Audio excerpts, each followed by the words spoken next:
Welcome to the Rat Report for the November 6th Rat Scraps show, where we learn a little bit more about some of the things that were mentioned during the show. The first thing, bird attacks. We heard about a finch attacking. Finches are known to be quite docile birds, but other birds are known to be aggressive, especially if they feel threatened. They can be quite territorial. Birds that sort of top the rankings of aggressiveness include ostriches, owls, the Canada goose, of course, seagulls, and crows. Now, crows are so well known in my area to attack that something called Crow Tracks was launched to allow people to upload their experiences getting attacked by crows and even rate them on an aggressiveness scale. You'll also go through that and learn about how crows can use mind-fucking techniques. It's quite impressive what the crow can do. Now, we have one famous crow in our area called Canuck that made news and became quite well known. Canuck is in the tracker as well. Now, Canuck stole a knife from a police scene. Canuck also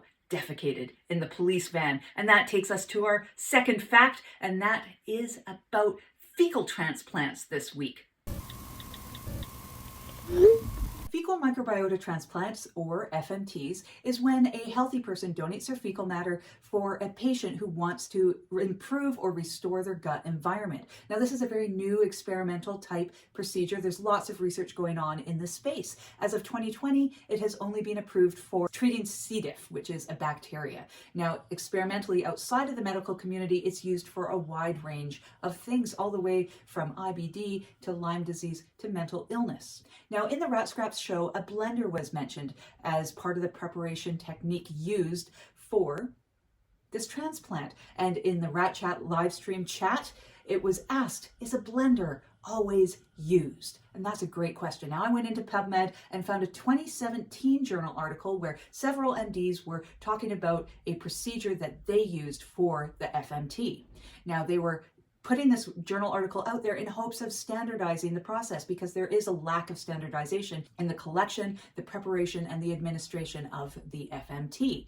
And they put up a very detailed video of their particular technique that they used, and it included a very standard looking blender. It also included strainers and coffee filters and stir sticks and other things that you would find in your own kitchen. Now, you too can go and watch that entire video. Now, I will preface that with, I recommend not doing this right before you want to eat or while you're drinking coffee. Both mistakes I made personally tonight.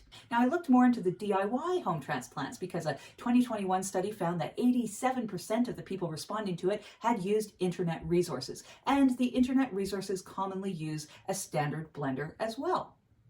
Luckily, 82% of those respondents had successful results, that they were happy with the results that they got. I also found a photo from a veterinary clinic that was using this blender for a fecal transplant on a cat. So it does seem very commonly used in the medical community and outside of it.